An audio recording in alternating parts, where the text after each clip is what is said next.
بسم اللہ الرحمن الرحیم. In the name of Allah, the Beneficent, the Merciful. 14 سے 20 سال کی عمر میں عورت گلاب کی ایک شگفتہ کلی ہے، نسیم سحر کا ایک جھونکا ہے، شفاف پانی کا ایک چشمہ ہے، سراپا محبت ہے۔ عورت 21 سے 25 سال کی عمر میں ایک سایہ دار درخت ہے، اس کے جذبے شبنم کے قطروں کی طرح پاکیزہ ہوتے ہیں، سراپا محبت ہے۔ عورت 26 سے 30 سال کی عمر میں پھولوں سے بھری ہوئی ایک شاخ کی مانند ہے، جس سے گھر کی آرائش ہوتی ہے۔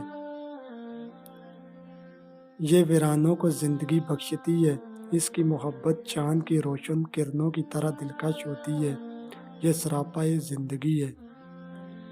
31 سے 35 سال کی عورت اس باغباں کی مانند ہے جو گلستان حیات میں خوش رنگ پھول لگاتا ہے اور پھر ان کی نشوونما کرتا ہے۔ اس عمر میں عورت اولاد آدم کی تعمیر کے لیے کوشاں رہتی ہے، سراپا جدوجہد ہے۔ 36 سے 40 سال کی عمر میں عورت ایک ایسی چٹان ہے جو طوفان سے ٹکرا جانے کی ہمت رکھتی ہے، اس کے چہرے پر کامرانی کے نقوش واضح ہوتے ہیں۔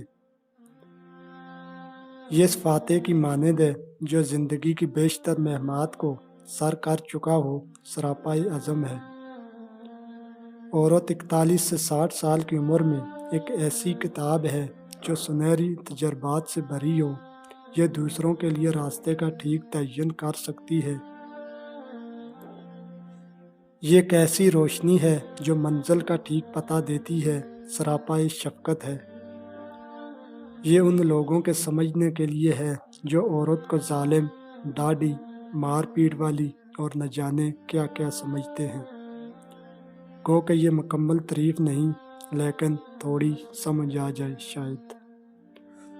مزید اچھی ایسی پوسٹ کے لیے ویڈیو کو لائک کیجیے، شیئر کیجیے اور ہمارا چینل ضرور سبسکرائب کیجیے۔